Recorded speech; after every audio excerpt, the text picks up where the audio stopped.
warahmatullahi wabarakatuh. Selamat pagi, salam sejahtera bagi kita semuanya.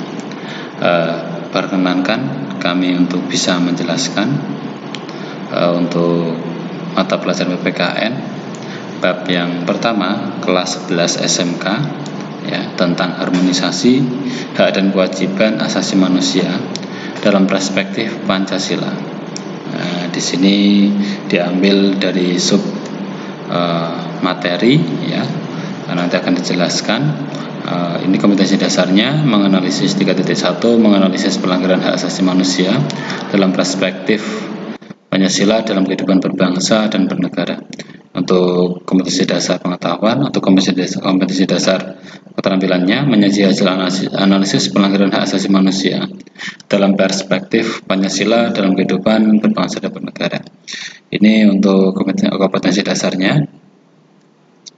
Langsung masuk ke sub yang B, kasus pelanggaran hak asasi manusia. Untuk kasus pelanggaran hak asasi manusia ternyata ya itu ada beberapa penyebab, ada beberapa permasalahan yang muncul.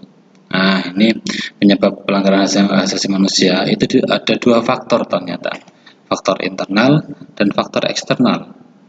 Nah, untuk yang pertama, faktor internal.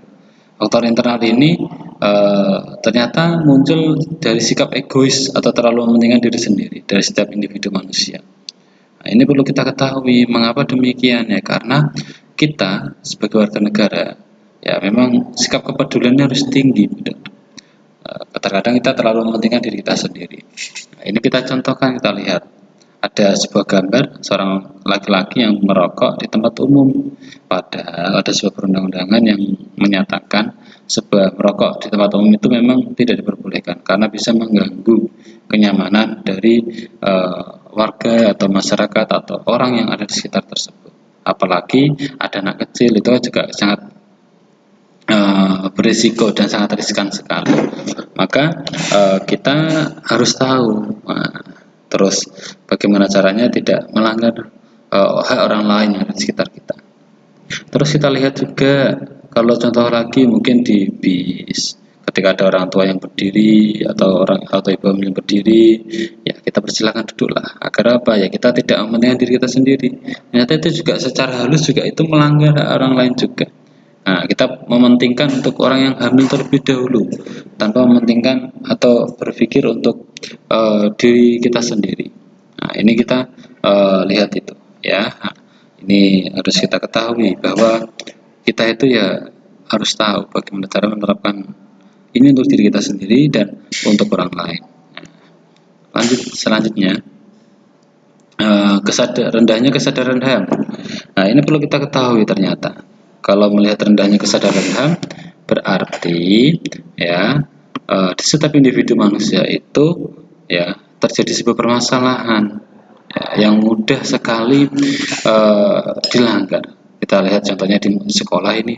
Nah, terjadi kalau di sekolah biasanya kan ada kasus bullying, ya bullying atau mengejek itu kan juga salah satu pelanggaran HAM apabila orang tersebut tidak berkenan. Terus juga terjadi apabila kekerasan terhadap teman salah satunya.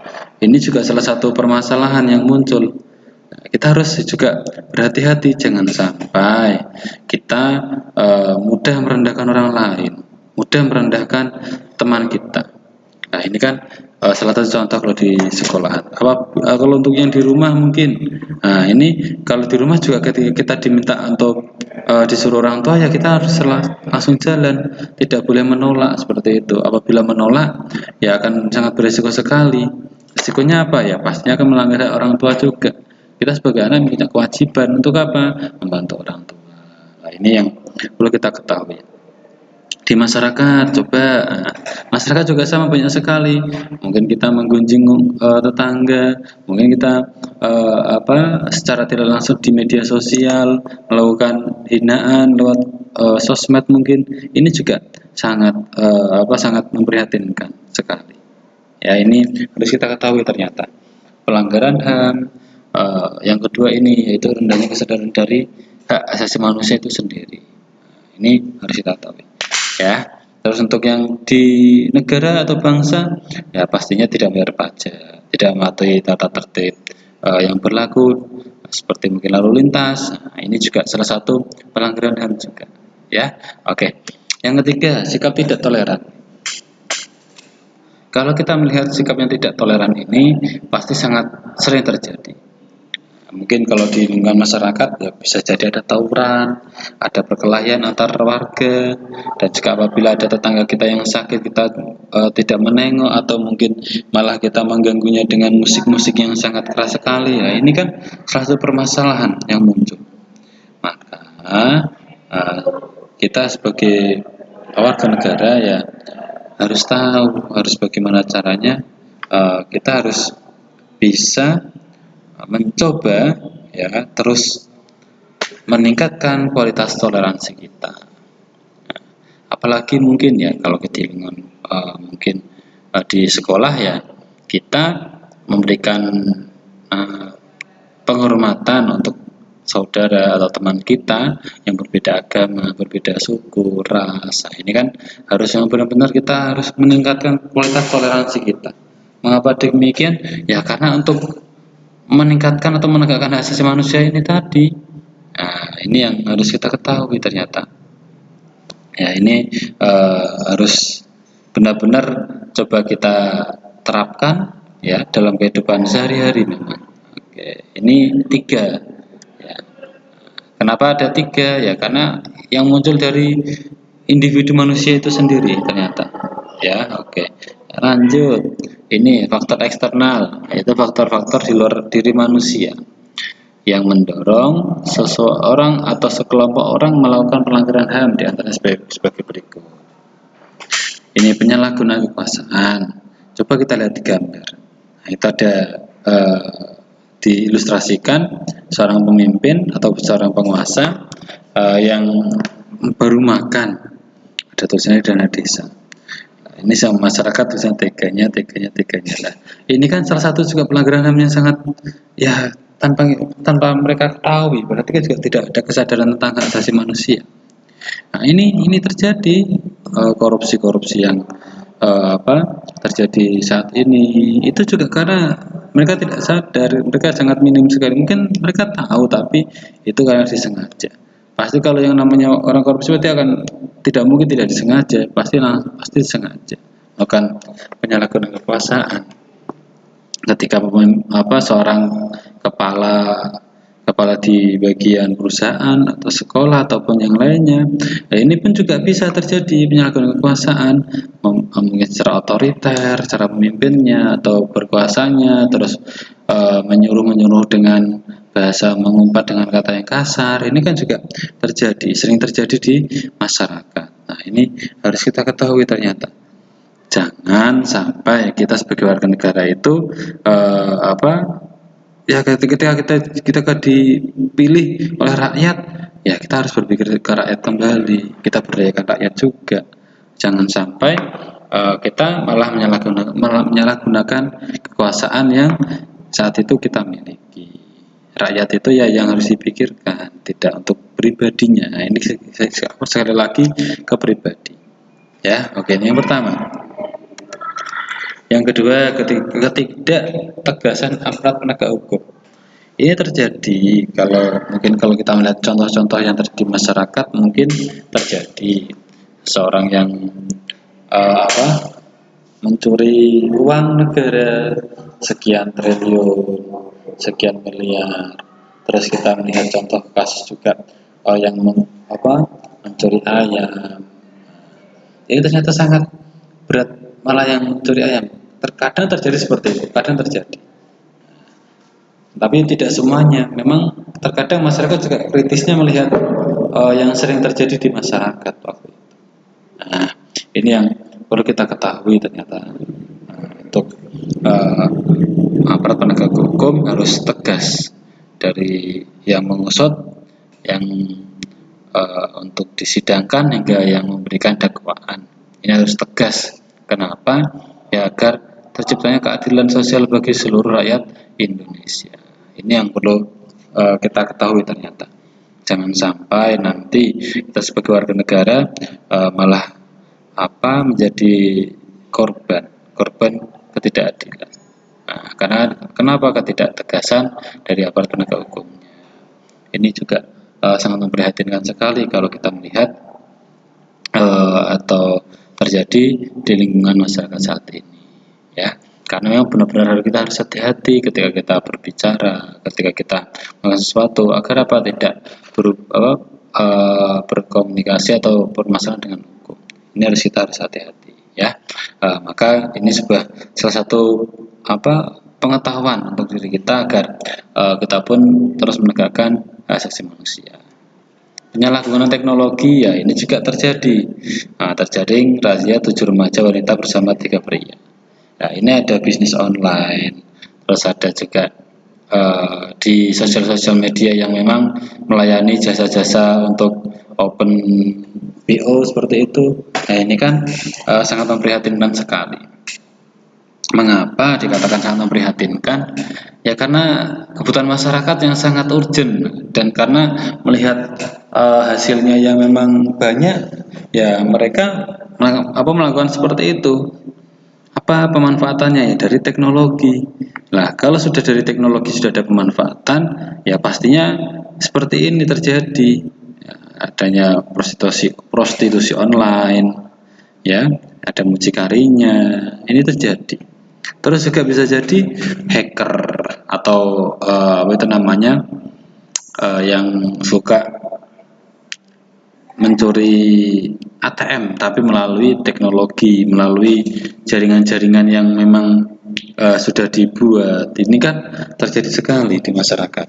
Nah, kita lihat sering terjadi pemberitaan teknologi ini menjadi salah satu unsur ya yang dilakukan untuk melakukan tindak kejahatan. Nah, ini salah satu tadi penyalahgunaan teknologi tadi yang memang sangat terasa sekali kalau kita melihat masyarakat saat ini sudah ketergantungan dengan teknologi. Mereka tinggal belajar saja dari apa yang ada, fitur-fitur yang ada di internet salah satunya. Nah, ini perlu kita ketahui agar masyarakat juga tahu ternyata teknologi juga bisa disalahgunakan. Selain bisa dimanfaatkan juga ada bisa disalahgunakan. Maka yang negatif ini, penyalahgunaan teknologi ini tidak untuk dilakukan, tidak untuk ditiru. Kenapa? Karena ini akan menjadikan pelanggaran hak asasi manusia. Nah, ini yang ketiga. Yang keempat, kesenjangan sosial dan ekonomi yang tinggi. Nah, ini kita lihat gambarnya ya. Besok mau makan apa ya? Besok makan siapa ya? Ini kan terjadi. Ya. Karena apa? Ya karena masyarakat sangat timbang sekali memang terkadang. Ketika ada sebuah kegiatan, acara, pasti orang kaya diberikan jamuan yang lebih baik ketimbang yang tidak mampu atau tidak punya. Ini terjadi di masyarakat, ya pernah terjadi. Ya, makanya kita harus hati-hati dan ya kita saling menghormati saja lah. Hati-hati juga perlu, tapi juga harus saling menghormati. Semuanya sama, harusnya semuanya sama, tidak ada penyalahgunaan dari kekayaannya seperti itu. Terkadang juga orang yang kekayaannya tinggi juga bisa sering melakukan kesombongannya seperti itu. Dengan cara apa ya? Kesombongannya ya dengan cara hal-hal yang dia dilakukan oleh dia seperti itu. Ya, ini perlu kita ketahui. Kesenjangan sosial dan ekonomi yang tinggi sangat sekali dan berpotensi sekali melakukan pelanggaran hak asasi manusia.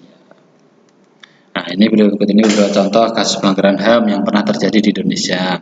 Yang pertama, kerusuhan Tanjung Priok ya tanggal 12 September 1984. Yang kedua, penyerbuan kantor Partai Demokrasi Indonesia tanggal 27 Juli 1996, penembakan mahasiswa Universitas Trisakti pada tanggal 12 Mei 1998, tragedi Semanggi 1 pada tanggal 13 November 1998, penculikan aktivis pada bulan April 1997, April 1999. Nah, selanjutnya meninggalnya Munir yang merupakan aktivis HAM Indonesia pada tanggal 7 September 2004. Contoh kasus pelanggaran hak asasi manusia lainnya, menghilangkan nyawa orang lain.